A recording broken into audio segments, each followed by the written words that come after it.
Assalamualaikum warahmatullahi wabarakatuh. Saya Rosmaya Abu Bakar akan membahas apa fungsi paralegal dalam pemeriksaan kasasi gugatan perselisihan hubungan kerja di Mahkamah Agung.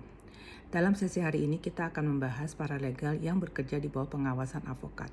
Yang pertama kali yang kita harus ketahui adalah di sini sumber hukumnya, yaitu berdasarkan Undang-Undang 13 tahun 2003 tentang ketenagakerjaan yang telah diubah sebagian oleh Undang-Undang Nomor 6 tahun 2023 tentang penetapan peraturan pemerintah pengganti Undang-Undang Nomor 2 tahun 2022 tentang Cipta Kerja menjadi undang-undang. Kemudian Undang-Undang Nomor 2 tahun 2004 tentang penyelesaian perselisihan hubungan industrial sebagaimana diubah oleh peraturan pemerintah pengganti Undang-Undang Nomor 1 tahun 2005. Kemudian berikutnya adalah peraturan pemerintah Nomor 35 tahun 2021 tentang perjanjian kerja waktu tertentu, alih daya, waktu kerja dan waktu istirahat dan pemutusan hubungan kerja. Berikut adalah putusan Mahkamah Konstitusi nomor 12 garis miring PUU strip 1 Romawi tahun 2003, kemudian putusan Mahkamah Konstitusi nomor 115 garis miring PUU strip 7 Romawi tahun 2009, kemudian putusan Mahkamah Konstitusi nomor 37 garis miring PUU strip 9 Romawi tahun 2011 dan putusan Mahkamah Konstitusi nomor 27 garis miring PUU strip 9 Romawi tahun 2011. Adapun sumber hukumnya itu tersedia sebagai berikut: putusan Mahkamah Konstitusi nomor 19 ya tahun 2011, putusan Mahkamah Konstitusi nomor 58 tahun 2011, putusan Mahkamah Konstitusi nomor 100 tahun 2012, putusan Konstitusi nomor 67 tahun 2013 dan seterusnya. Ya. Nah, apa fungsinya dalam hal ini? Kita harus memahami dulu apa yang dimaksud dengan upaya hukum kasasi ya di dalam gugatan perselisihan hubungan kerja di Mahkamah Agung. Yang dimaksud dengan putusan kasasi di sini adalah terhadap putusan pengadilan hubungan industrial di mana para pihak dirugikan oleh putusan tersebut dan tidak dapat mengajukan upaya hukum banding sebagaimana umumnya berperkara di peradilan umum. Namun di dalam hukum acara pada perselisihan hubungan industrial mengatur secara khusus bahwa putusan pengadilan hubungan industrial hanya dapat dilakukan upaya hukum kasasi. Upaya hukum kasasi ini masih dibatasi, artinya tidak semua perselisihan hubungan industrial dapat dimohonkan kasasi. Jadi berdasarkan Undang-Undang Nomor 2 tahun 2004 ya, pasal 110 yang dapat diajukan permohonan kasasi adalah perselisihan hak dan perselisihan pemutusan hubungan kerja. Sedangkan perselisihan kepentingan dan perselisihan antar serikat pekerja tidak dapat diajukan kasasi. Bagaimana caranya? Yang pertama, untuk melakukan permohonan kasasi, yaitu permohonan kasasi disampaikan secara tertulis melalui subkepanitraan di Pengadilan Hubungan Industrial pada pengadilan negeri. Para pihak atau kuasanya yang hendak mengajukan upaya hukum kasasi, maka para pihak tersebut mengajukan permohonan kasasi dalam waktu selambat-lambatnya 14 hari kerja. Yang dimana pada pihak pertama yang hadir dalam sidang putusan dibacakanlah putusan dalam sidang oleh majelis hakim. Kemudian bagi pihak yang tidak hadir terhitung sejak tanggal ia menerima pemberitahuan putusan. Permohonan kasasi yang telah melewati jangka waktu yang telah ditetapkan dapat mengakibatkan gugatan tidak dapat diterima dan juga berakibat putusan pengadilan hubungan industrial berkekuatan hukum tetap. Maka dari itu pihak-pihak atau kuasa hukum yang harus betul-betul memperhatikan masalah jangka waktu 14 hari ini untuk pengajuan permohonan kasasi. Biaya pendaftaran kasasi itu dibebankan kepada para pihak yang mengajukan permohonan kasasi, yaitu dengan membayar panjar atau peskot. Ya. Namun sesuai dengan pasal 58 Undang-Undang PHI, maka terhadap para pihak mengajukan permohonan kasasi yang nilai gugatannya di bawah 150 juta, ya, maka ketentuan tersebut permohonan kasasi itu atau lebih dikenakan biaya dari 150 juta.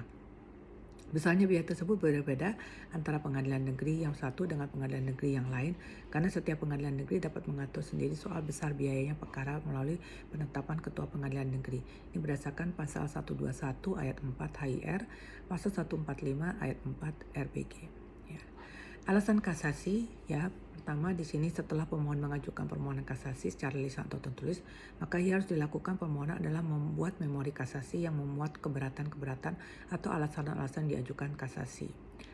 Sebagai dasar hukum mengenai alasan untuk mengajukan kasasi, yaitu berdasarkan pasal 30 Undang-Undang Nomor 14 tahun 1985 tentang Mahkamah Agung menentukan alasan-alasan kasasi untuk membatalkan putusan pengadilan di bawah.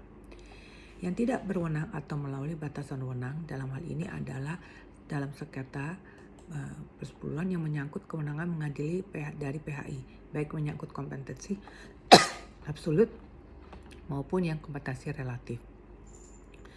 Nah, contoh konkretnya mengenai hal ini adalah beberapa putusan kasasi PHI yang dalam perkara gugatan perlawanan pada pihak ketiga terhadap sita jaminan atau eksekutorial yang memutuskan bahwa pengadilan PHI tidak berwenang mengadili perkara tersebut dan yang berwenang mengadili adalah pada pengadilan tinggi.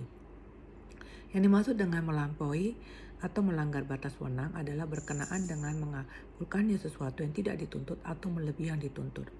Jadi hakim tidak boleh mengabulkan apa yang tidak diminta oleh penggugat. Apabila ada hakim PHI yang mengabulkan apa yang tidak diminta, maka pihak dirugikan dapat mengajukan kasasi dengan alasan melampaui batas wewenang. Misalnya pengadilan PHI memberikan putusan pekerja yang dipekerjakan kembali, sedangkan yang pekerja meminta dalam petitumnya adalah meminta untuk di-PHK. Yang kedua adalah salah menerapkan atau melanggar hukum yang berlaku. Hal ini yang paling banyak digunakan dalam permohonan kasasi di tingkat PHI. Dalam perkara praktik mengenai kesalahan penerapan hukum ini, hakim kasasi membagi dua hal. Yang pertama, apakah ada kesalahan penerapan hukum pembuktian dalam memperoleh fakta-fakta hukum yang berdasarkan penilaian atas bukti-bukti. Kedua, apakah ada kesalahan menerapkan ketentuan hukum terhadap fakta hukum yang diperoleh dalam persidangan. Jika tidak ditemukan kesalahan penerapan hukum pembuktian, maka langsung menguji apakah ada kesalahan penerapan hukum terhadap fakta hukum. Sedangkan jika tidak ada kesalahan penerapan hukum, maka hakim kasasi dapat mengoreksi dan kemudian merumuskan fakta hukumnya. Ya. Bagaimana pengajuan permemori kasasi harus diajukan di dalam pemohonan wajib menyampaikan memori kasasi yang memuat alasan-alasan dalam waktu tegang 14 hari setelah permohonan kasasi dicatat dalam buku daftar. Jadi tidak hanya permohonan kasasi saja yang diberikan batasan, penyampaian memori kasasi pun dibatasan tegang waktunya. Oleh karena itu, para pihak atau pemohon yang mengajukan kasasi hendaknya memperhatikan masalah waktu tersebut.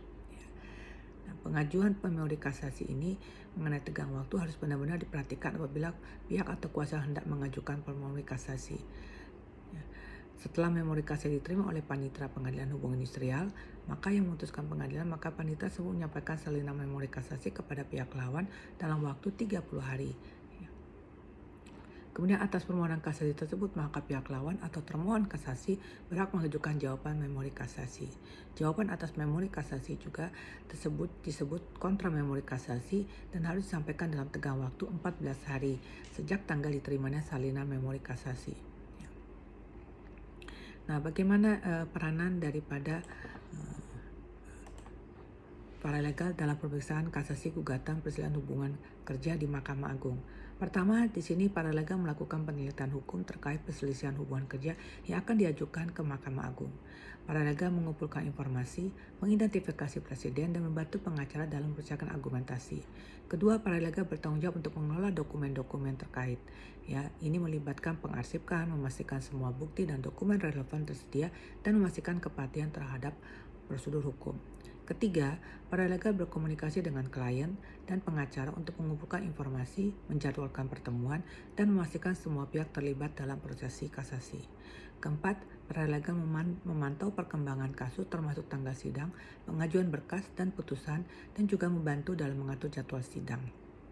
Kelima, paralegal membantu dalam menyusul berkas kasasi, termasuk mempersiapkan argumen hukum, memformatkan dokumen, dan memastikan kepatuhan terhadap pengajuan. Demikian, terima kasih. Assalamualaikum warahmatullahi wabarakatuh.